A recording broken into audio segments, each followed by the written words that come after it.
tento príbeh má také dve stránky. Pokúsim sa vám porozprávať nielen to, ako som založil biznis, ako vznikali spoločnosti, akými chybami som prešiel, čo všetko sa udialo, ale pokúsim sa vám porozprávať aj príbeh o tom, ako to beriem ako človek, ako som to mal z takého ľudského hľadiska, pretože jednou vecou sú pravda, že peniaze a celý úspech a tak ďalej, ale druhou vecou je aj to, čo nám to dá ako ľuďom, kedy sa cítime dobre, kedy sme šťastní, kedy sme spokojní. Takže ja by som sa pokúsil tak sklpiť tieto dve veci v mojom príbehu. Možno mnohokrát poviem niečo, čo som povedal, ešte hlavne tu máme zástupcov, bude trošku popierať také niečo, čo vás učia, ale berte to prosím ako môj taký životný postreh a zase ale na vás, čo si z toho zoberiete, čo si z toho nezoberiete. Môj životný príbeh, ten taký zaujímavejší, začínal asi rádovo, dajme tomu v vašom veku. Ja som skončil elektrotechnickú fakultu v Bratislave a tu dole som sedel s jednou vašou kolegynkou a tá sa ma pýtala, že či som v jej veku vedel, že či viem, čo budem robiť. Tretiačka. A ja som povedal, že ako tretiak som ešte netušil vôbec. Netušil som, ktorý smerom sa vyberiem. Tým, že som mal mikroelektroniku a tak ďalej, tak to bolo dosť taký úzky odbor, ktorý mi veľa toho neotváral. Pravdou je, že keď som sa dostal do praxe, nastúpil som ako projektant v Oprade, tak to, čo som sa naučil na vysokej škole a to, čo som uplatnil v praxi, bola rádovo jedna prednáška. To znamená 1,5 hodiny, jedna jediná prednáška, ktorej sa počas toho 5-ročného štúdia sme sa venovali, tak tomu som sa zrazu mal venovať celý život. Možno si sami kladete tú otázku, tak dočerta, na čo mi tá škola vôbec je. Prečo všetky tie predmety, ktoré mi nedávajú logiku, nechcú sa mi učiť, však ja to v živote nechcem robiť niečo také. Viem si predstaviť takých, ktorí nemusia mať radi účtovníctvo, nemusia mať radi rôzne iné predmety. Ja som mal s účtovníctvom veľké problémy, pretože som sa neskôr snažil naučiť, pretože som ho musel ovládať, takže si to viem predstaviť, že pre niekoho to môže byť dosť taká španielská dedina sa v tom vysomáriť a povedať si, že ja to v živote nechcem robiť. Takže nebuďte z toho sklamaní, to sa často stane, že sa učíte veci, ktoré máte ako keby pocit, v živote by som to nechcel robiť, nebaví ma to, ako dajte mi s tým svätý pokoj, len niekto mám tú skúšku za sebou. Tým som prechádzal a pravda, že aj ja, pravdou je, a ja často, keď prídu ku nám absolventi vysokej školy na pohovory, ktorých som prijímal do práce, vysoká škola vás naučí fantastické veci, zorientovať sa v problematike. Naučí vás, že keď máte zadaný problém, tak tým, že ste museli mnoho vecí riešiť a hľadať na ne riešenie, naučí vás pristupovať k riešeniu problému tak, keď to porovnám s ľuďmi, ktorí vysokú školu neabsolvovali, a ktorých som tiež do tohoto bral, že dokážu podstatne lepšie pochopiť a nájsť riešenie problému, aj keď ho vôbec nemali akože naučený ako taký. Takže sa netrápte s tým, ak máte pocit, že ešte neviete, čo z vás bude, ako tie vedomosti uplatníte v praxi a tak ďalej. Ja by som sa potom k tomu dostal neskôr, že asi čo by som ako na vašom mieste, ako by som pristupoval pri výbere povolania, ale to necháme na neskôr. Čiže môj príbeh začínal niekde, keď som bol v vašich rokoch, potom som nastúpil ako preletím rýchlo tú nezaujímavú časť, nastúpil som projektant, potom prišla revolúcia. Nežná revolúcia v 89. Ja som mal 27 rokov a kladol som si otázku, čo teraz. Mali sme jedno dieťa vtedy a druhé sme mali na cestu, sme čakali a uvažovali sme, čo teraz, viete, teraz to bolo také, že zrazu sa otvorili hranice, ja som prvýkrát bol vo Viedni, videl som chlebiček za 10 šilingov, čo 40 korún, čo pre mňa bol obrovský peniaz. A teraz som tak uvažoval, ako tu na tom Slovensku asi budeme žiť, vtedy v Československu. Stalo sa mi všetko také čierne, také chmúrne, nevidel som tak perspektívu, tak som sa dohodol s manželkou a odišiel som do Spojených štátov, kde sme sa rozhodli, že budeme sa snažiť pripraviť priestor na to, aby sme potom ako celá rodina tam išli a žili. Nebudem zamotávať, ako som sa tam dostal a tak ďalej. To je zase na ďalšiu diskusiu. Dostal som sa do Spojených štátov na turistické víza. Písal som zo Slovenska, som napísal hľadám 100 firmám, že som elektrotechnický inžinier, zoberte ma do práce. Dnes už viem, že sa tam asi takto smiali, ale aspoň mi slušne napísali, že ďakujeme za vašu snahu, ale o takýchto ľudí moc nemáme záujem. Takže som tam prišiel na turistické víza. Ubytovali ma v takom rodinnom dome, bývali sme 5 na izbe a začal som stavať domy. Staval som domy, bývali sme priateľ na izbe, nebola tam klíma, v noci po mne lozili šváby, bolo tam strašne horúco, v celom tom dome nás bolo 15 chlapov, mali sme tam jeden taký maličký záchodík a umývadielko. A takto elektrotechnický inžinier, ktorý som mal pocit, že som celkom úspešný bol na Slovensku, tak som to riziko zobral, išiel som tam a tie domy som tam staval. Tie domy som tam staval, ja som manuálne absolútne nezručný človek. Vyhodili ma z toho, potom išiel som na benzín pumpu, benzín som tam dával, potom som na benzín pumpe robil takého malého šéfa a tak ďalej. Trápil som sa a celý čas, každý jeden deň v týždni som mal voľno, išiel som do Filadelfie, do knižnice, ale som si vyťahol odborné časopisy a posielal som CVčka a stále som sa snažil a nič.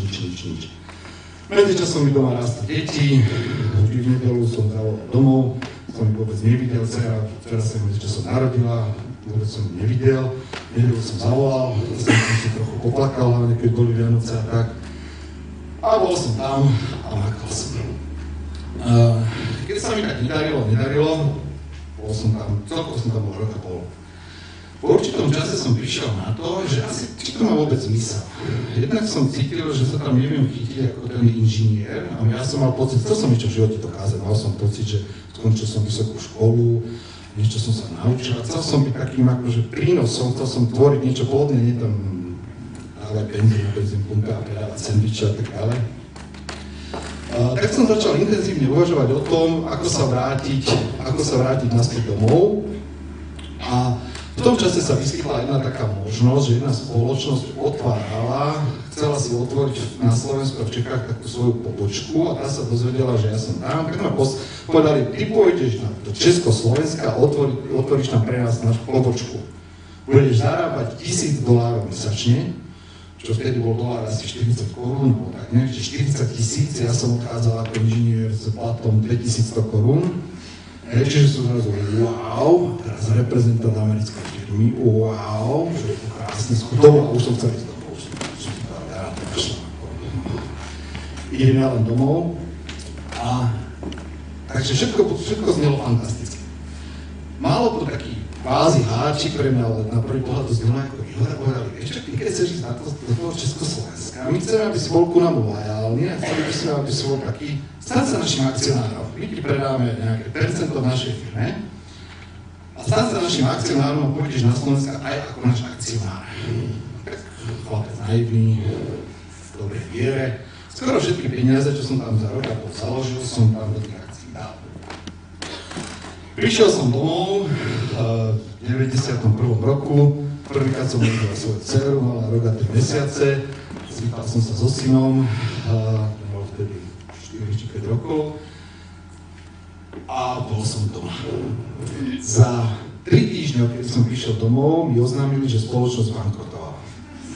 Ja som prišiel o všetky svoje peniaze, skoro všetky, ktoré som za ten rok a pol zarobil, bol som doma, bol som bez práce a tak uvažoval som, čo do seba. Tá Amerika má jednu, určite ste mali mnohí možnosť tam byť, ale neviem, ktorí ste tam mali možnosť byť dlhšie. Američania majú jednu takú fantastickú vlastnosť. Oni majú nesmierne túžia, každý z nich byť sám sebe pánom, byť ako keby podnikateľom. Ale majú to dané akože bytostne dané. A vyplýva to z dvoch vecí. V prvom rade sa neboja neúspechov. To je skutočne, oni platil ten pohľad, že keď sa pozriete na ten pohár, ktorý je z polovice odpitý, tak ten Slovákov je, že už polovicu som vypil, a Američan povie, bomba, ešte mám polovicu pohára. Takže oni mali ten optimistický uhol pohľadu na svet, to bol u nich veľmi silný a nebali sa neúspechu. Vedeli, že keď človek ide do podnikania, tak je to normálne, že mu to nevíde, príde nejaký bankrot a zase pôjde ďalej a možno mu to zase nevíde a potom zase pôjde ďalej. Tá túžba byť sám sebe pánom bola tak silná, že napríklad ja som nevedel chalanov, ktorí nevedeli nič.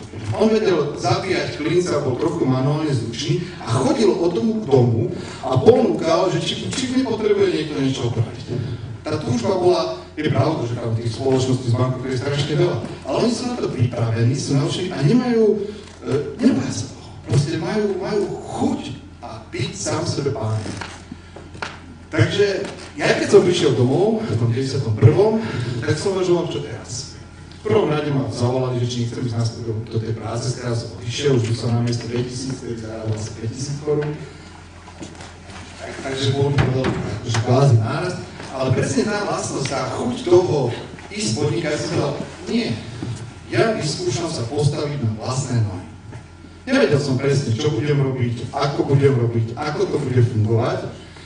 Tušil som, priniesol som si v hlave nejaký taký malý podnikateľský zámer z Ameriky. Bol som ale bez peňazí, mal som minimum peňazí. A uvažoval som na to, ako sa do toho pustiť.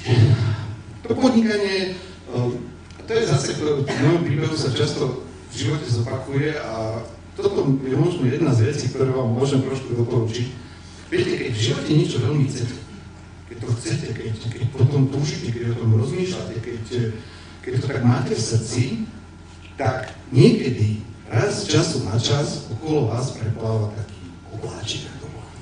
A vy musíte byť tedy pripravení, keď ten obláčik príde, skočiť ho, chytiť ho a držať sa a ísť. On nepláva čas, môže sa stať, že nepríde rok, 2, možno prepláva okolo vás 3-krát. Ale musíte o tom, čo chcete dosiahnuť, musíte o tom uvažovať, musíte mať v hlave svoju myšlienku, víziu, čím by som chcel byť. Auditorka, ktorá nechce byť skorumpovaná. Musíte to v srdci tú myšlienku niesť, musíte ju mať a keď na tom, ale to nie je také, že dnes večer by som povedal, tak dobre, hej, a potom zase za 3 týždne niečo. To musí byť niečo, kde vás srdce ťahá, čo niečo chcete dosiahnuť a musí to vychádzať z vašej podstaty a z vašej chuti a pokiaľ potom pôjdete, tak z času na čas sa to stane a tá príležitosť príde, ale vy vtedy musíte byť pripravení a skočiť. Mnohých ľudí som videl, ktorí okolo mňa boli a vtedy sa počuť, ako sa to môže, že z teba sa stal taký úspešný podnikateľ. Hovorím, prvom rade som to chcel, mal som nesmiernu chuť, chcel som dať do toho všetko, mal som nesmiernu chuť, čakal som na správnu príležitosť a keď tá príležitosť prišla, tak som skočil a držal som sa a šiel som. Je pravdou, že ja som sa párkrát vyskočil na zlý trošku som spadol, som sa poudieral, ale našťastie väčšina tých vecí, do ktorých som sa dal a do ktorých som sa dostal, bola dobrá a vyšla a šlo to. Takže zase to trošku posuniem ďalej, ten môj príbeh. Takže začal som, v tom čase ma navštívil sa so mnou spojil môj bratranec, ktorý bol medzičasom podnikateľom v Poprade a začali sme podnikať, nebudem to rozvádzať, to je taký, myslím si, že tá doba v tom čase bola taká v 90. rokoch, kde boli tie možnosti na podnikania, možnosť na to veľké podnikanie, nie na to malé, ale na to velikánske, to veľké, ako miliardové obraty a tak ďalej, bola podstatne vyššia ako je dnes. Dnes tie možnosti na podnikanie sú, len už sa podstatne ťažšie vytvárajú tie veľké firmy. Takže sme vytvorili nejakú firmu, začali sme podnikať v oblasti zlatých šperkov, podobne a tak ďalej. A keď sme robili so zlatými šperkami, mali sme 4 maloobchodné predajne, mali sme výrobu, mali sme veľký obchod, mali sme v tom čase asi nejakých 30-40 zamestnancov. A taký ďalší môj životný zlom nastal v tom okamihu, že sme začali uvažovať, ako sa ďalej vyvíjať a čo ďalej robiť. A rozhodli sme sa, že vyskúšame vyvážať ručne robené pekné zlaté šperky zo Slovenska z Čiech do Spojených štátov. Spravili sme si marketing, objavili sme niekoľko štátov, chodili sme po zlatníctva, ukazovali sme vzorky zlatých šperkov a vyzeralo, že v Spojených štátoch by to mohol byť celkom úspešný biznis. Tak som tam firmy sme mali spolu s bratom a bratrancom, ma tam vyslali, choď a založ firmu v Spojených štátoch a tam začne pripravný biznis pre nás. Takže som v 94. roku bol už ako človek z biznisu, som išiel do Spojených štátov a spolu s jedným priateľom som tam otvoril spoločnosť SROčku, ktorú sme chceli predávať za večer. Zase to moc nebudem zamotávať, lebo to nie je ešte tá zaujímavá časť toho príbehu. Tento biznis nevyšiel. Nevyšiel z rôznych príčin, ale pravdou je, že keď som sa potom vrátil, bol som tam asi 3-krát po nejakých 6 týždňoch, 6 týždňov som bol, 2 týždne doma a tak ďalej.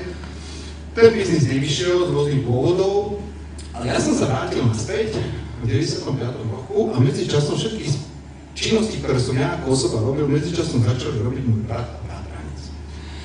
A ja som uvažoval, čo so sebou teraz. A uvažoval som, do ktorej činnosti by som sa mohol pustiť. Vtedy sme prišli s takým jedným nápadom. V 95. roku banky neposkytovali pôžičky ľuďom. Keď ste si poskytovali tým, ktorí si nechceli požičať, to znamená bohatým, ale normálne ľuďom neposkytovali pôžičky a ľudia pravda, že chceli si niečo nakúpiť, chceli byť majiteľmi predmetov a tak ďalej. A prišli sme s nápadom, že spravíme splátkový systém. A aby sme ho spravili taký unikátny, tak sme sa rozhodli, tak vznikal splátkový systém Triangel, tak aj bol taký unikátny, tak sme sa rozhodli využiť takú fintu, že zoberieme práčku, dajme tomu priamo z výrobne v obrade, využijeme veľkoobchodnú a maloobchodnú maržu, toto vtedy činilo rádo o 30%. To znamená, že ak práčka stála v maloobchode 10 000, tak my sme ju kúpili od Whirlpoolu za 7 000 korún. To znamená, my sme kúpili práčku za 7 000 korún od Whirlpoolu, doviezli sme ju zákazníkovi priamo domov z Whirlpoolu a tých 3 000 korún sme využili na to, aby sme vykryli cenu prepravy, cenu financovania a povedali sme, môžete nakupovať na splátky a zaplatiť nulový úrok, a nezaplatiť ani korunu úrok. To znamená, využili sme tú maržu, tých 3 000 korún, ktoré tam ostalo, za 7 000 sme nakúpili, 10 000 bola bežná cena tej práčky v malom obchode, nakúpili sme od Whirlpoolu, doviezli sme ju tomu zákazníkovi priamo domov, čiže sme obličili pre malý obchod a veľký obchod a tých 3 000 korún, ktoré ostalo, nám dovolilo spraviť to, že vznikol splátkový systém Triangel, ktorý hovoril, môžete nakupovať na splátky a nezaplatiť ani korunu. Keď sme ten nápad mali, vôbec sme netušili, ako to bude mať úspech v zákazník. Nevedeli sme, čo to asi spraví, ale sme ani predstavili. Celá tá firma vznikla v takej maličkej miestnosti, boli tam 4 ľudia, ja keď som tam chcel vojsť, tak som tak musel zaprieť dveraz, tak postaviť, aby som vôbec nikdy nemal stáť a vtedy vyšiel ten inzerát, ako nakupovať na splátky a nezaplatiť ani o korunu naviac a všetci tam sme sedeli a čakali, bolo tam telefónne číslo, bolo teraz zavolať. A všetci sme tam sedeli a čakali sme, čo sa asi tak stane. Našim obrovským snom, tak prvý mesiac sme uzatvorili 67 zmluv. Druhý mesiac sme spravili nejakých 70. Tretí mesiac to kleslo na 50 zmluv. Našim obrovským snom bolo urobiť Našim obrovským snom bolo spraviť 1000 zmluv za mesiac. Teraz vás nebudem veľmi napínať. Prebehol 3 práce marketingu, prebehli 3 roky poctivej práce a za 1 mesiac sme zrealizovali 17 000 zmluv. To znamená, začínali sme z niečoho maličkého a ja sa potom v tých svojich zásadách, ktorými som sa niektorými radil, z maličkej firmy zo 4 ľudí, ktoré boli, a keď našim snom bolo 1000 a robili sme v priemere okolo 100 zmluv, sme dokázali zrazu za 1 mesiac zrealizovať 17 000. Keď sme mali Triangel, uvažovali sme ako ďalej. Najúspešnejší splátkový systém a tak ďalej, čo s ním? Hľadali sme si, prečo nespraviť splátkový systém v obchodoch. Tak sme povedali, vytvoríme splátkový systém v obchodoch. A uvažovali sme, ako na to ísť. A povedali sme si, tak Triangel máme katalóg, to bol katalógový splátkový systém, postavíme Quattro ako konkurenciu Triangelu. Budeme tí istí majiteľia, ale z pohľadu zákazníka to bude vyzerať, že sú to dve konkurenčné firmy a povieme, tu je Quattro, my ponúkame splátky v predania, tu je Triangel a dokonca sme začali proti sebe ako keby reklamou bojovať, čo je typický, možno ste sa už na marketingu učili, to je typický americký príslov, sú dva typy model. Jeden je taký, že taký ten japonský, že všetko je Mitsubishi od banky, cez auto, cez traktor, cez strojárenský výrobok a ja neviem cez čo. A potom je americký, že máte vedľa seba 10 zubných pás rôznych značiek a z toho 7 od jedného výrobcu, on vždy používa inú značku.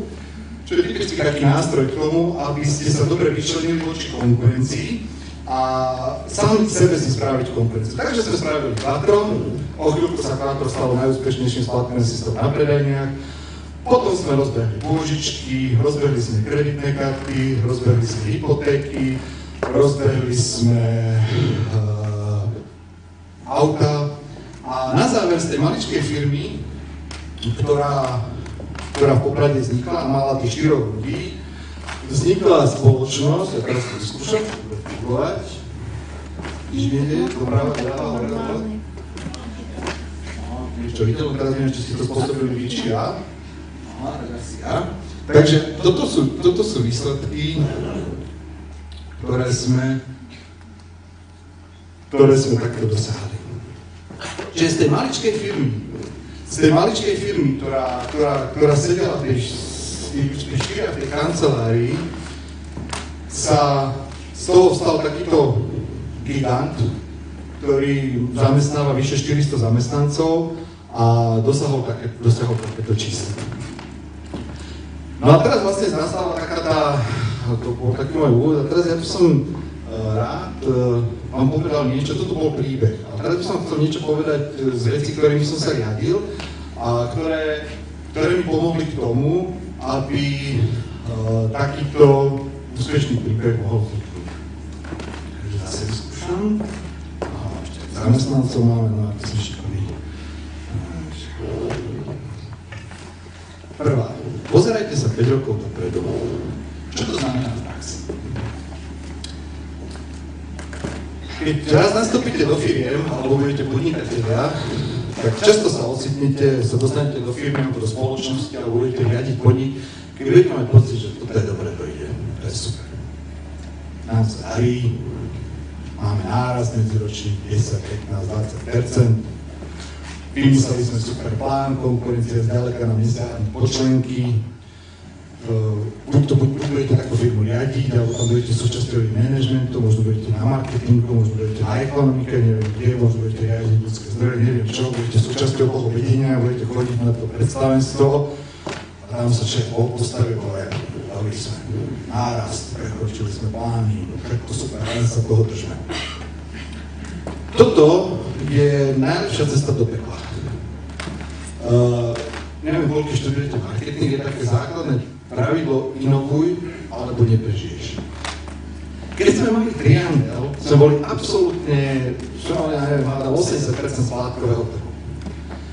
Mali sme ho a napriek tomu sme uvažovali, čo sa asi stane tak za tých 3, 5, 7 rokov. Ako to bude? Budú ľudia nakupovať cez katalóg, alebo budú nakupovať na splátky cez predajne? Ako to asi bude? A mali sme pocit, a malo to ešte v tom čase veľkú výhodu, a má to aj teraz, že keď sa pozriete do rozvinutých krajín, my sme sa vtedy pozerali, v tom čase bolo veľmi oproti nás, že bolo rozvinutejšie Maďarsko a Česko v oblasti financovania. Ale dnes, keď sa chcete pozrieť, tak v niektorých typov produktov, tak sa stačí pozrieť zvoliť tú krajinu, ale krajinu, ktorá viete, že už je tam podstatne viacej správeného, že sú dobre vpredu. Pozerali sme sa a videli sme, že ľudia majú tendenciu, chcú si ten výrobok pošáhať, chcú sa ho dotknúť a ten výrobok si zobrať domov. Čiže my sme mali veľmi úspešný splátkový systém, Triangel, a napriek tomu sme si povedali, poďme do tých predajní, poďme ho začať budovať, pretože je veľká pravdepodobnosť, alebo je veľká možnosť, že sa stane to, že ten splátkový systém predajenia bude podstatne lepší. Za 8 rokov, na začiatku Triangel robil 17 000 zmluv, Quattro robilo 1000 zmluv mesačne, dnes je ten pomer presne opačný. Quattro robí 17 000 zmluv a Triangel robí 1000 zmluv. Keby sme to vtedy nespravili, potom môžem povedať aj dôvod, keby sme to vtedy nespravili, tak do tých predajní prešli rôzne iné splátkové systémy, prišli iné spoločnosti, proste Triangel by bol v koncoch a my to vlastne neprednášali do toho, aby som asi nemal. Keď sme mali teraz už to Quattro, ten splátkový systém, zase som uvažoval, čo sa asi bude za 5 rokov? Ako to? Skončí to v tých predajniach? Ako to bude?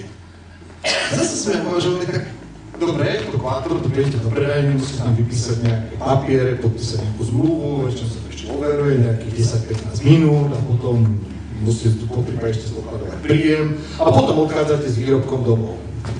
A uvažovali sme, bude to takto fungovať aj za 5 rokov?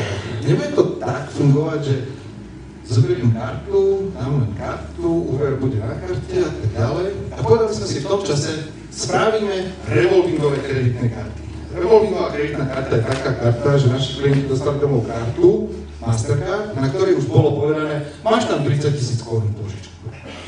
Stačí, že pôjde do ktoréhokoľvek obchodu označený logo Mastercard alebo Visa, čokoľvek, čo si zoberieš, zaplatíš to kartou, je tam kreditný limit 30 000 a začneš splácať sumou 1000 korún mesačne. Žiadne zmluvy, tá zmluva bola len raz na začiatku, ten úver bol revolvingový a presne to sa stalo, že dnes, keď ste videli ten výsledok po zdanení, ktorý tam je, tak 65% toho zisku tvoria tie kreditné karty. Quattro sa dostáva na ziskovosť veľmi blízku nule, nechcem vás tu zaťažovať ekonomickými všetkými modelmi, Quattro sa dostáva na ziskovosť ekonomickú blízku nule a kreditné karty tvoria absolútne najväčší podiel zisku. Takže sme začali robiť kreditné karty Triangel, Quattro, potom sme začali robiť pre ďalších partnerov T-Mobile, Quelle, prvá stavebná spojiteľná jednotka, triáčka, auta a čo. Takže prvá zásada, keď kdekoľvek budete, keď čokoľvek budete robiť a keď sa ocitnete, vždy uvažujte o tom, ako to asi bude za tých 5 rokov. Spoľahnite sa, že to, ako náhle zaspíte na Vavrinoch, ako náhle budete mať pocit, že veci sa nebudú meniť, že raz som tu, raz to takto funguje a takto to pôjde, za 5 rokov je po vás. Nepôjde. Kto neinovuje, kto nepremýšľa, ako sa zmení, ako to posunúť ďalej, niekto iný ho prebehne, niekto iný ho dobehne. Takých príkladov z marketingovej praxe sú stovky, kde úspešné firmy zaspali na Vavrinoch a prevádzovali konkurenciu. Takže to je prvé.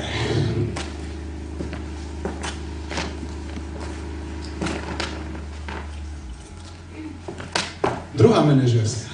Príležitosť sa nachádza v slepej uličke. Čo to asi je? Ja sa ešte medzičasom spýtam, koľký z vás by chceli, tak uvažujú potenciálne, že by išli do podnikania po skončení školy. Ruky hore. Koľký by chceli podnikať?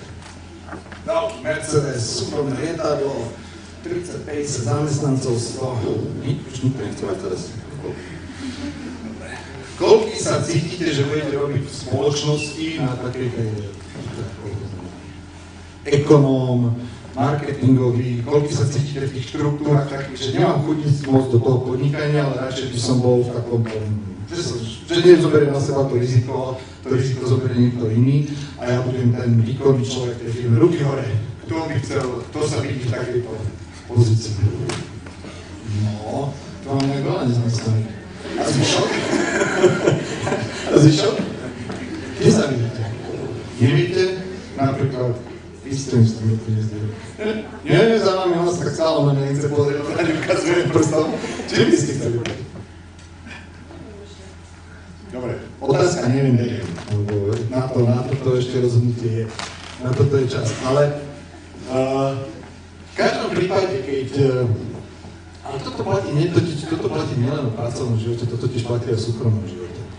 Že mnohokrát prídete do pozície, že by ste chceli niečo robiť, niekam ísť, niečo zrealizovať a ľudia vám povedia, to nejde, to je blbosť, čo si toto vymyslíte, ako toto chceš spraviť. To sa nepodarí, ako... A takto prídete za prvým a poviete, chceli by ste toto spraviť. Viete, za otcom, za mamom, ale prosím, to je šibe, to v žiadnom prípade. Prídete za priateľom, z 10 ľudí vám 10 povie, čo je blbosť, čo to si myslím. To nikdy v živote nebude. 95% prípadov majú pravdu. Je to blbosť. 5% ale pravdu nemajú. A keď vy práve vymyslíte vec, ako v tom čase, keď všetci hovoria, že to nejde, že sa to nedá, že to nepôjde. Ale vy to dokážete vymyslieť, ako to zrealizovať. To znamená, že ste vymysleli niečo, čo je nové a o čom ľudia predtým premýšľali, ale sa báli do toho pustiť. A vy, keď to dokážete vymyslieť a spustiť, zrazu dokážete byť veľmi rýchlo víťazom. Ja vám to ukážem na 2 prípadoch. Triangel. Keď sme v 90. Ja tam pripravovali Triangel, bola nezamestnanosť na Slovensku, myslím, 19%, Priemerný plán bol 8 000 korún a my sme prišli a povedali sme, budeme požičavať peniaze ľuďom. Bankári povedali, vám šibe, však ale to nikto nevie. Kto vám tie peniaze dá naspäť? Pri 20% nezamestnanosti. Pri plate 8 000 korún vy chcete ľuďom požičavať 20 000 korún na televízor? Chodili sme, presvedčali, všetci povedali, to je blbosť. To proste tí ľudia to nezaplatia.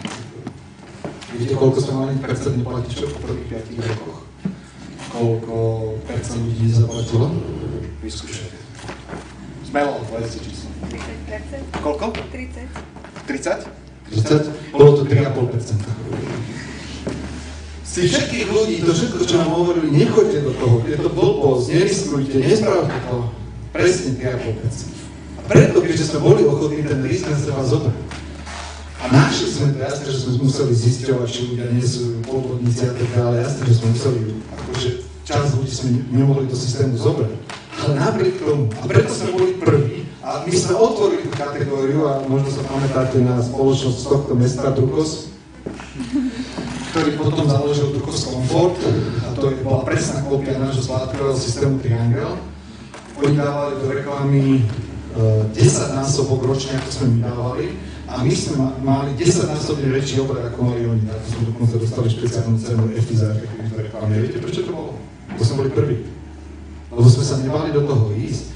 A možno ešte študovali na marketingu, že platí na také základné pravidlo, že ak ste prvý v kategórii, ten druhý, ktorý keď bude robiť presne to, čo robíte vy, dá presne toľko do reklamy ako vy, dosiahne maximálne 50% vášho obratu. Nikdy neviac. To je výhoda toho, keď máte odvahu sa do toho pustiť. Druhým príkladom takým bolo, keď sme išli vytvoriť Quattro. Quattro je skládkový systém pre tých predajniach a keď sme ho išli robiť, tak sme zase prišli do bank a tak ďalej a povedali, že viete čo, my by sme radi, Triangel je síce super systém, ale my vidíme perspektívu v tých predajniach, radi by sme spravili skládkový systém Quattro. Klasická odpoveď, vy ste blázni. Ako môžete realizovať v predajniach skládkový systém, keď do predajní už prišiel Multiservice, General Electric, druhá najsilnejšia finančná spoločnosť sveta, keď do všetkých slovenských predajní už vošiel CTLM, to je bankový dom Paribas, 50 krajín sveta, potom tam už bol Home Credit, ktorý je kapitál Českej poisťovne, ktorý bol v tom čase v 4 krajinách. Ako vy traja kiskovci z Popradu chcete bojovať proti druhej najsilnejšej finančnej spoločnosti sveta? Však vy nemáte šancu. A chcete len, čo nehovoríme, to francúzi. Ako to chcete? Kde máte tú odvahu, kde máte tú silu, že vy si myslíte, že proti týmto finančným spoločnostiam najsilnejším na svete sa vy tam nejaký chlapci z Popradu presadíte? Napokon do toho banky, do toho s nami išli. Dnes má Quattro 70% podiel trhu a všetky tie spoločnosti, ktoré tam boli, General Electric, CTL a Home Credit chytajú zvyšok. General Electric už aj z nášho trhu odišiel, už zavedol na ústup, pretože sme sa, čiže v prvom rade ľudia hovorili, nechoďte do toho, my sme povedali, my do toho pôjdeme, pretože tomu veríme, pretože vieme, ako sa správa slovenský zákazník, ako sa správajú slovenskí maloobchodníci. Sme lokálni ľudia a poznáme mentalitu ľudí a poznáme tento trh. A čo bolo našou obrovskou výhodou, a to si môžete mnohokrát všimnúť, že keď budete hľadať zamestnanie a budete vstúpiť niekde do firmy, ktorá je riadená zo zahraničia, ktorá má centrálu v zahraničí a je riadená veľmi striktne zo zahraničia, stačí spraviť. Tak väčšinou na Slovensku má problém. Väčšinou máva problém, pretože tie rozdiely tu sú. A keď sa snaží niekto uplatniť to isté pravidlo, ten istý marketing, tie isté pravidlá, presne rovnaké z pohľadu už len českého a slovenského, tak máte rozdiel. A to už nehovorím, keď nedaj pán Boh, to niekto vyskúša priniesť nemecký model, kde v Nemecku ľudia sa zákazníci správajú absolútne odlišne. Takže druhé pravidlo, manažerské, ktorým som sa riadil, je, že príležitosť sa často nachádza z také ručky. Ale nezabudnite, čo to na začiatku. 95% je to právo, to cestou nechoďte. predtým, ako budete mať ten nápad a všetci vám budú hovoriť, že nie, a vy už budete cítiť, že ste to našli, ako to riešiť, vždy pokora, skúšať, ako treba ísť na to, vždy hovoriť. Ale keď to ide, nepodceňujte emócie. Viete, my, keď zase sa možno budem prihovárať teraz tej časti podnikateľskej alebo časti marketingovej, ale poprosíme všetkých tých, čo si myslia, že mnohokrát je veľmi dobré, aby aj tí, ktorí študujú to auditorstvo alebo účtovníctvo, aby ovládali základy marketingu a takéhoto chápania, pretože im to pomôže potom byť aktívnym členom diskusie v riadení podniku. Ako keď bude hovoriť len o tom, že ale keď sa do toho dokáže z pohľadu čísel zapojiť do marketingu, je to veľmi dobré. Emócie, totiž my máme pocit, že našim životom, našimi rozhodnutiami sa riadi zásadne len rozum. No tak nie. Ja dúfam, že moja manželka sa mnou nenahnevá a vy ma nepomocnite. Chceli sme si kúpiť domov druhé auto pre ním. A ja už som mal auto, väčšie, a manželka povedala, že ona by rada auto. Keďže máme dve deti, takže by rada také auto, také zase, ona je žena, aby bolo menšie, aby sa s ním dalo dobre parkovať, aby malo nejakú takú menšiu spotrebu, aby bolo také, aby to moc nepálilo, aby bolo také autíčko, také pohodské. Tak sme začali chodiť po rôznych tých autosalónoch a tak ďalej. A vošli sme do autosalónu firmy Lexus. Neviem, ktorý už nám hovorí táto značka. A bolo tam také veľké hebedo, takéto teréňak, to mali SUVčko, ešte takú veľkú, ale krásne. Peknú farbu, také. Wow.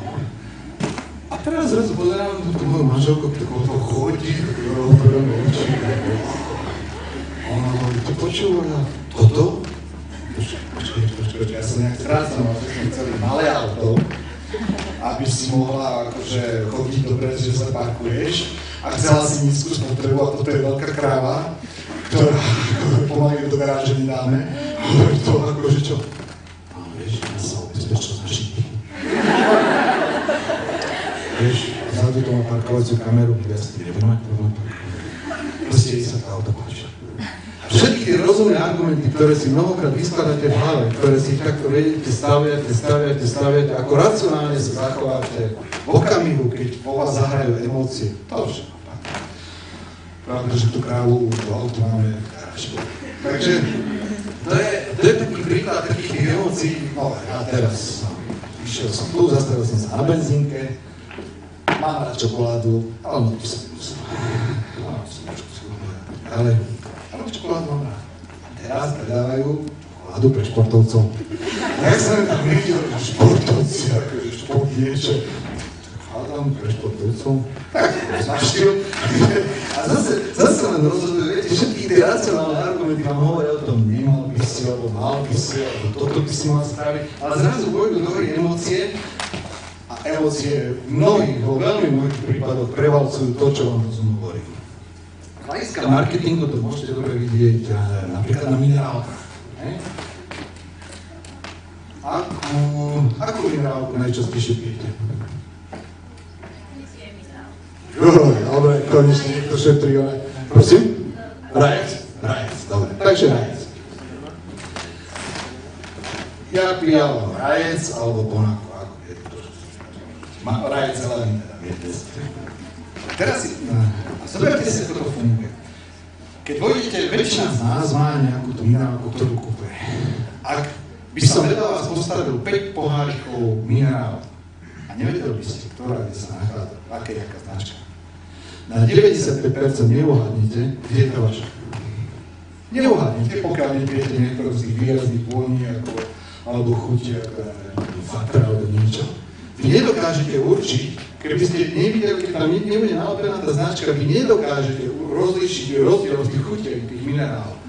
Napriek tomu, keď do toho idete, a teraz tie minerálky sú vyložené, tak si zoberiete.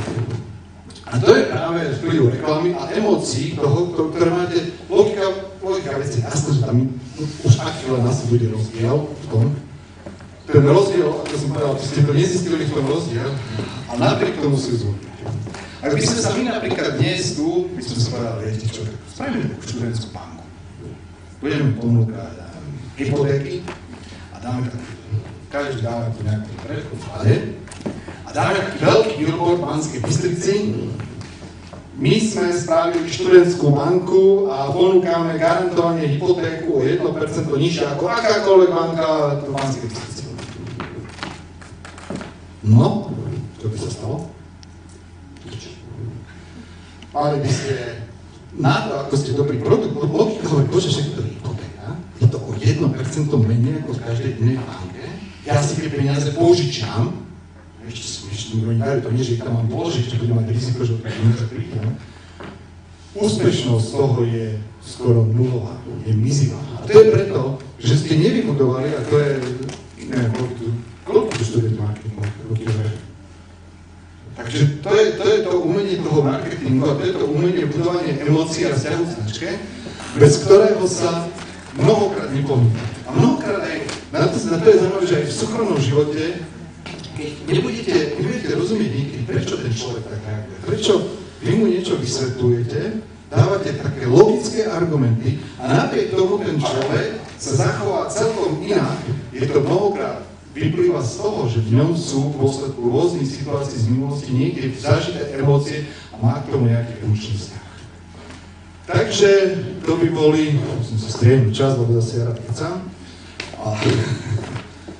Takže to by boli manažerské skúsenosti. No.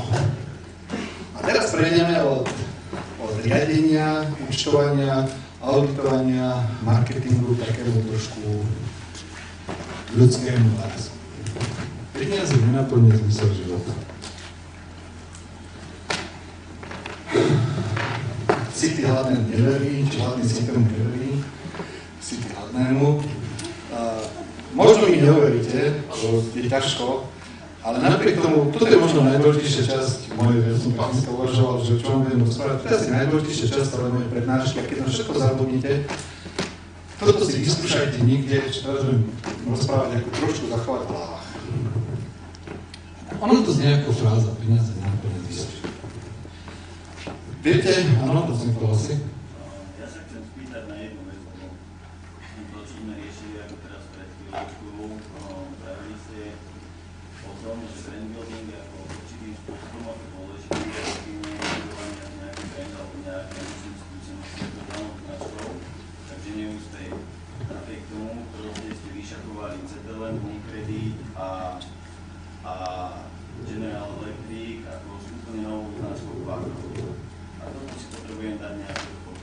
Dobre, dohodneme sa tak. Ja veľmi rád odpoviem na všetky otázky. Toto je pekná marketingová otázka, pekná marketingová toho štúdia. Jedným slovom poviem, my sme jediní boli Quattro, to nám odpoviem teraz a potom diskusia bude potom, aby sme toto dokončili a potom sa môžete pýtať a aj potom sa nikde neponáhla, takže keď oficiálny čas skončí, tak sa vám môžete čokoľvek, keď ste sa potrebovali poradiť alebo niečo spýtať.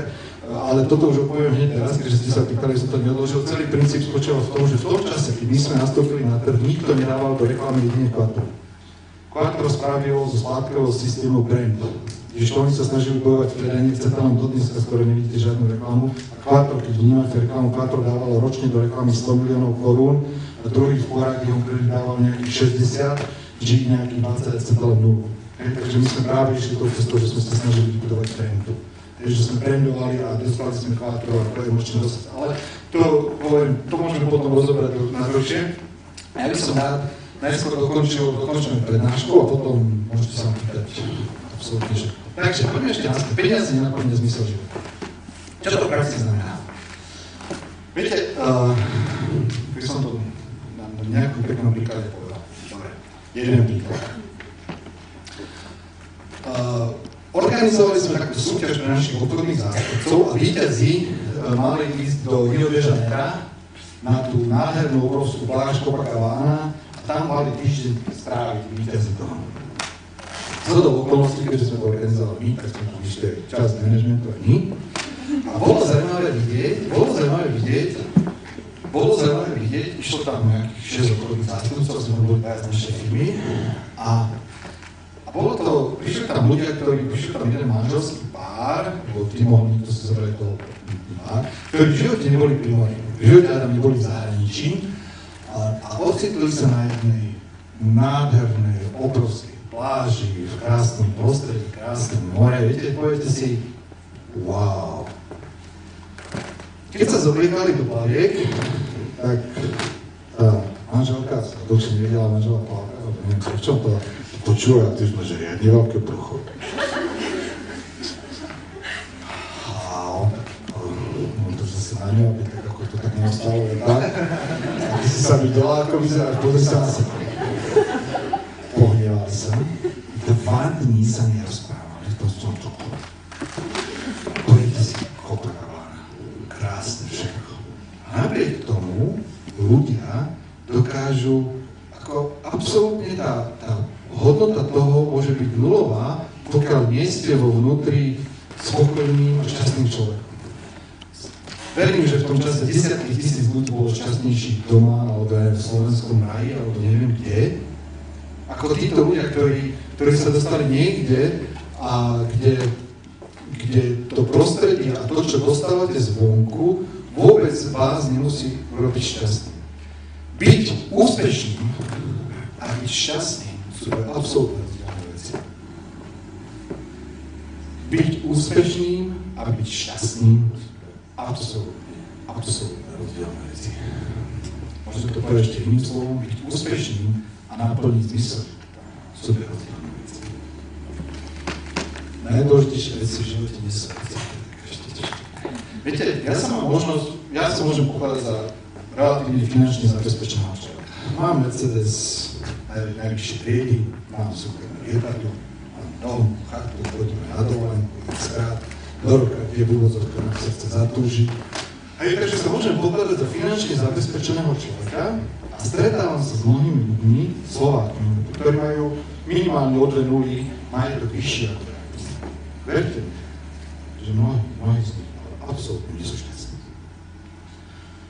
Paradoxne, škola, my sa tu teraz učíte, ako dosiahnuť taký výsledok, ako zveladiť, ako byť dobrým manažerom, aké vlastnosti by máte mať. Paradoxne, keď človek dosahuje určitú hodnotu, tak ho nenaplňa zmyslom. Viete, to je tak, že predstavte si, že budete končiť školu a si poviete, ježiš, keď som tak málo, taký, koľko? 25 000 nástupný plat, dobré miesto, dobrý plat nástupný plat. Vyšší, tak to spravedlím sa, keď som podcenil. Môj si rád skončil teraz vysokú školu, nastúpil z 30 000 ľudí. Neviem, ja už mám gulačný poplatok. A to potom môžem porozprávať príbeh. A nastúpite a dosiahnete niečo. Mne sa mnohokrát často stáva, prídu ľudia a povedia, viete čo, ja som nezamestnaný, zoberte ma do práce. Prosím, spravte niečo, dobre, zdravie školské háde. Tak, pokiaľ máme voľné miesto a niečo je a nás splňa tie podmienky, dobre, zoberieme do práce. Tá osoba je nesmierne šťastná, nesmierne spokojná. Za pol roka príde pán Kiska, ale tá kolegyňa vedľa, videli ste, aký ona má mobil? A vidíte, aký ja mám mobil? To takto? Ja to takto robím? A ja mám takýto mobil? Ja by som chcel nový mobil. A to miesto, čo tam mám, ako na sedenie, viete, ako tam na mňa fúka? Jo, ja by som chcel ísť niekde inde. Pred pol rokom, ruky nohy poskávať, len ma zober do práce, o pol roka takto prídem, to nie, to už chcem niečo iné. A my máme, viete, to je, ja dokončím tým manažerom. Viete, manažerom budete mať 20 000 plat, hej? Dobre, teraz si poviem 20 000 plat, teraz sa vydám, ožením. Chceli by sme mať nejaký, asi bytík. Máme byt. Zobrali ste si hypotéku, poznali ste byt. Máme byt. Čo je ďalej? Auto. Máme auto? Máme jedno auto a darí sa nám. Chceme druhé auto. Chceme mať súkromný dom. Máme súkromný dom. Chceme mať chatu. Boli sme naposledy na dovolenke v Chorvátsku. Teraz ideme. Maledivy. Alebo ideme. Viete, my máme tendenciu, že daný okamih, keď nám niečo, keď si predstavíte, že sa niekde dosiahnete, máte pocit, že keď tam prídete, budete šťastný a spokojný človek. Ale vy tam prídete, bojujete, trápite sa, vyštudujete, teraz tam prídete, sedíte tam mesiac, zrazu do prdele, ale tak ja by som preto chcel. Čo inak? Tak zase ideme, zase tam, kedy príde to šťastie? Kedy príde to náplnenie toho zmyslu? Kedy bude spokojný človek? Kedy sa bude usmievať, bude milý na ostatných, bude sa dobre cítiť. Kedy to nastane? Kedy je ten moment? My sme ako takí futbalisti, ktorí chce kopnúť gól do bránky a teraz kopnem a ja si zase posuniem bránku, zase kopnem. A kedy je ten cieľ? Kedy dokážem nájsť ten zmysel života? Kedy je ten moment? Kedy budeme? Keď to budeme mať miliardu, keď budeme mať 10 miliard? Vždy bude niekto, kto bude od vás krajší, bohatší, bude mať menšie brucho, bude mať viacej vlasov. Vždy, keď sa pozriete na niekoho iného, vždy môžete nájsť niečo, čo vám chýba a prečo môžete byť hypoteticky sami so sebou nešťastní. A to je jedno z najdôležitejších vecí, keď budete bojovať, ja nehovorím, že si máte sadnúť po strom a meditovať a snažiť sa dosiahnuť do svietenia a nič nerobí a čakať, že to je vôbec nehovorím. Ja hovorím to, že keď začnete pracovať, keď v ktoromkoľvek, ale teraz v štádiu, v ktorom ste tu študenti vysokých škôl. A nie takí ste šťastní ľudia. Možno si tak neuvedomujete, koľky sa na vysokú školu v živote nedostanú, koľky sa nedostanú aj na strednú školu. Ale to nebudem hovoriť príbehy z dobrého a neviem, že koľko ľudí má rakovinu a tak ďalej. Už len to, že tu ste dnes, že tu sedíte, že môžete byť v tejto krásnej aule, že ste tu krásni, mladí, zdraví ľudia, už to by z vás malo naplňať určitým vnútorným šťastím a určitou spokojnosťou. Existuje jedno také príslovie, že človek, ktorý nedokáže byť spokojný, nikdy nebude spokojný, ktorý nevie si uvedomiť, že už má dosť, nikdy nebude mať dosť. Preto hovorím, že keď sa stretávam s tými ľuďmi, s tými úspešnými podnikateľmi, mnohí vidíte v smotánkach v televízii. Verte mi, 90% z nich je tak ďaleko od šťastia, že si vám to ani sami možno neuvedomujú. Vidíte ich ako zamračených chorób, ako si stále niečo trápi, ako sú ten pocit šťastia, ten pocit nájdenia zmysla života a jeho naplňania je nesmierne vzdialený. A ja vás preto chcem poprosiť, keď tu preto hovorím, že to je jeden z takých najdôležitejších možno častí mojej prednášky, vás chcem poprosiť, že ste to trošku v tých hlavách uchovali, že vždy, keď ich uvidíte v tej ďalke, vždy, keď vy budete túžiť alebo bojovať o tie veľké posty, a keď sa k tomu budete dosahovať, zapamätajte si, že peniaze váš život nenaplňa zmyslom a nespravia vás šťastným. Na začiatku som povedal, že budete ťažko veriť, pretože ja som ten človek, ktorý tie peniaze má. Ale práve preto, že ich mám a sa s týmito ľuďmi stretávam, a stretávam sa s podnikateľmi, a stretávam sa aj s ľuďmi z dobrého aniela, teda s rodinami, ktoré pomáhame a ktoré sú vo veľkých problémoch, šťastie nie je o peniaze. Šťastie určite o peniaze nie je. Ja by som... Môžeme sa k tomu potom vrátiť dneska, lebo toto je na dlhšiu tému. Ja by som...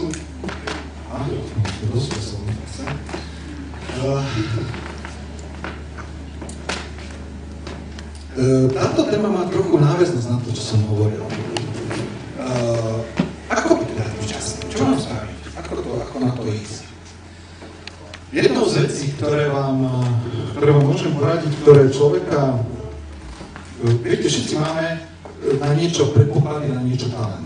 Nie každý môže byť podnikateľ, hoci každý mu drží prsty. Nie každý môže byť úspešný marketingový pracovník, pretože aj na marketing treba mať predpoklady. Nie každý môže byť dobrý účtovník, pretože ja by som v živote dobrým účtovníkom nebol, ja som strašný portálny. Čo sa tých papierov strátil. Každý máme na niečo, môžem povedať od Boha, alebo neviem, od koho tie predpoklady.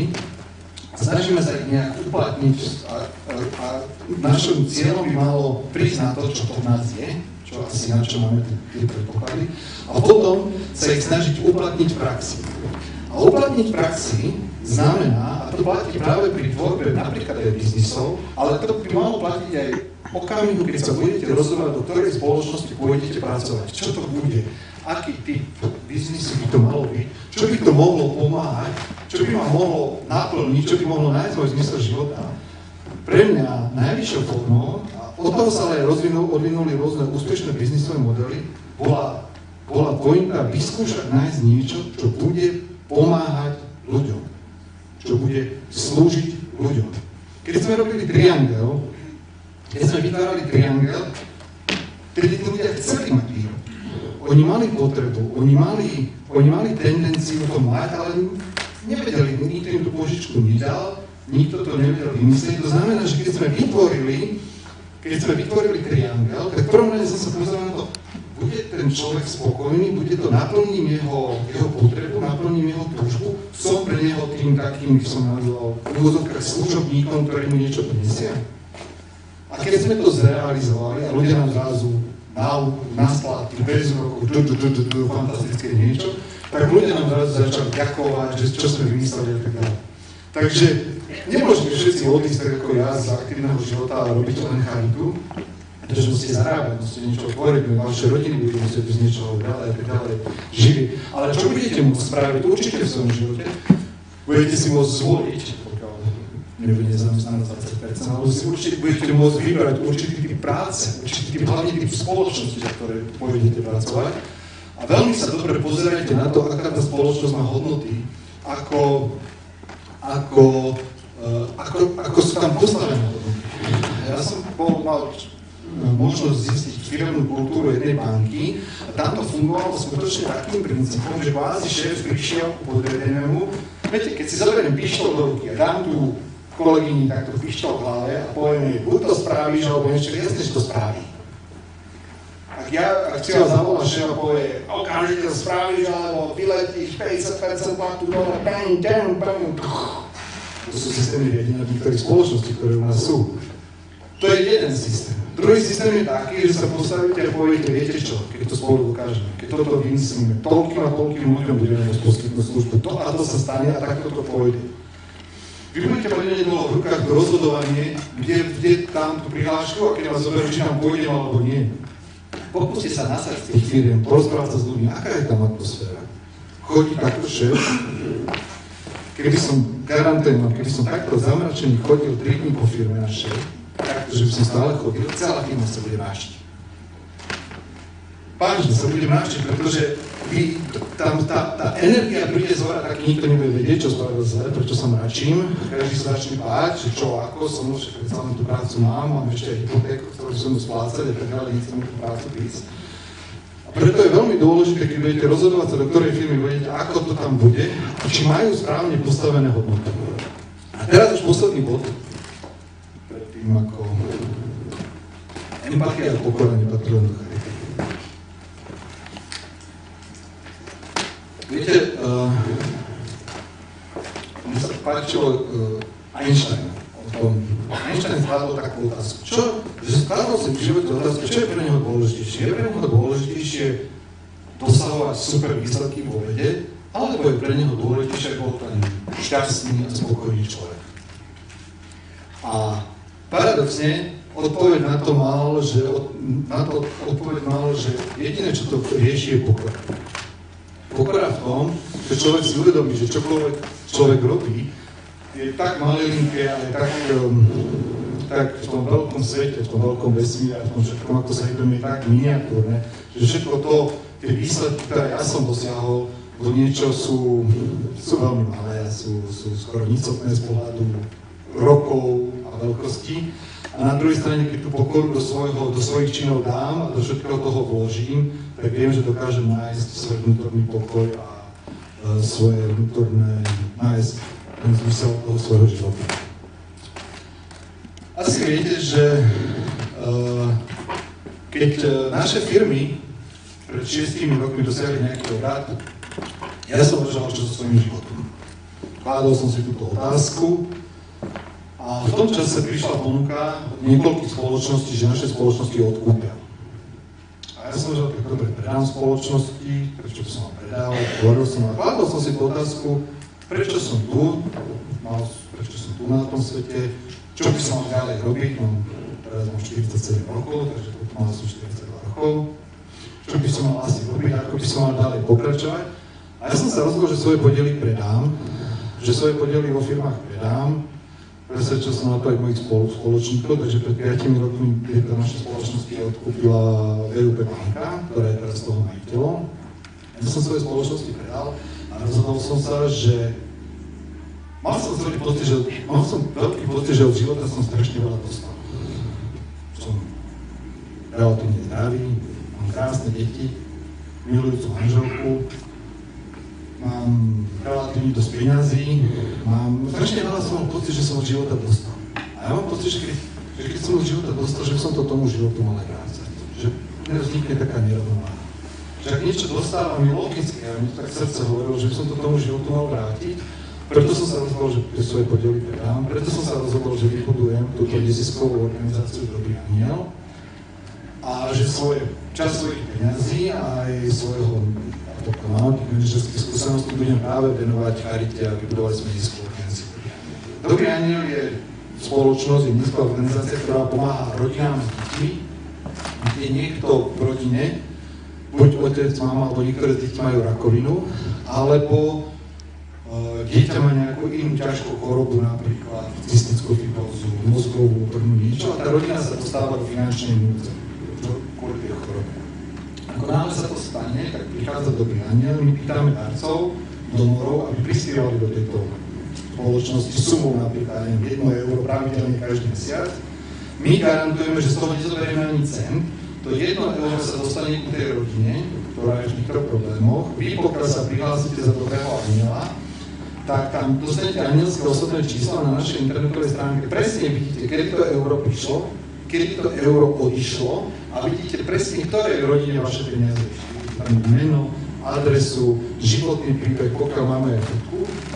Takže takýmto transparentným systémom sa snažíme túto charitu. Na vykrývanie prevádzky, pretože práve, že teraz máme 2 zamestnancov, som zo svojich peňazí venoval 30 miliónov korún, dal som 1 milión eur, z toho je vlastne financovaná režia toho. A za minulý rok Dobrý aniel prerozdelil a rodinám dal 90 miliónov korún. Máme 70 000 darcov, pomáhame 2700 rodinám a za minulý rok sme im vyzbierali do posledného aliera prerozdelili 90 miliónov. Takže to je niečo, čo ja som sa rozhodol, čomu som sa ja rozhodol venovať, čomu sa venujem, pripravujem potom ďalšie projekty okolo toho.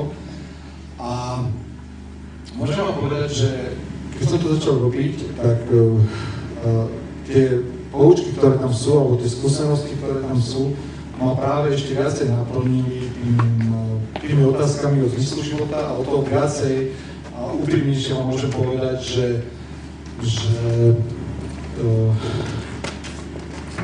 hľadanie zmyslu života a jeho naplnenie je nesmierne dôležité vo vzťahu k tomu, ako sa budete cítiť, ako denne budete prežívať svoj život. Viete, keď navštívim rodinu, včera som bol, pred 2 týždňami, ale pred 2 týždňami som bol v rodine, kde majú 16-ročného chalana, ktorý má nádor lymfatických uzlín s nádorom na plúcach, robili mu už transplantáciu kostnej drene a nezabrala, ale dali ho domov a zomiera.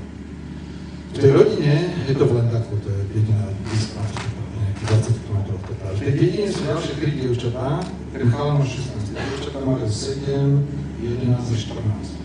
14-ročné a 7-ročné majú zvláštny druh očnej choroby, obe slepnú a nevedia sa zastaviť a už oslepnú. Majú teraz také okuliare, že skoro nič.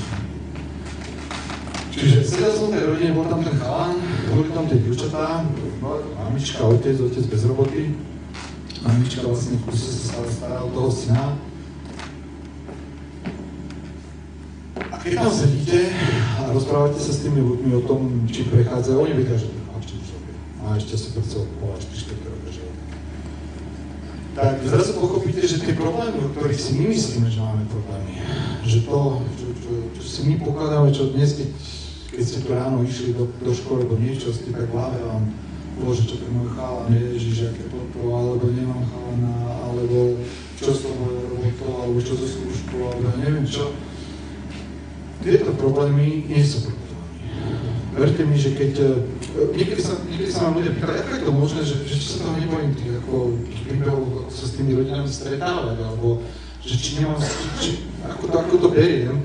A A ja vám môžem povedať, že keď je vo vašich okruhu ľudí je niekto, koho poznáte a kde niečo také je, mnohí mi z dobrého aniela tej rodiny píšu, s nami sa prestali stýkať naši známi.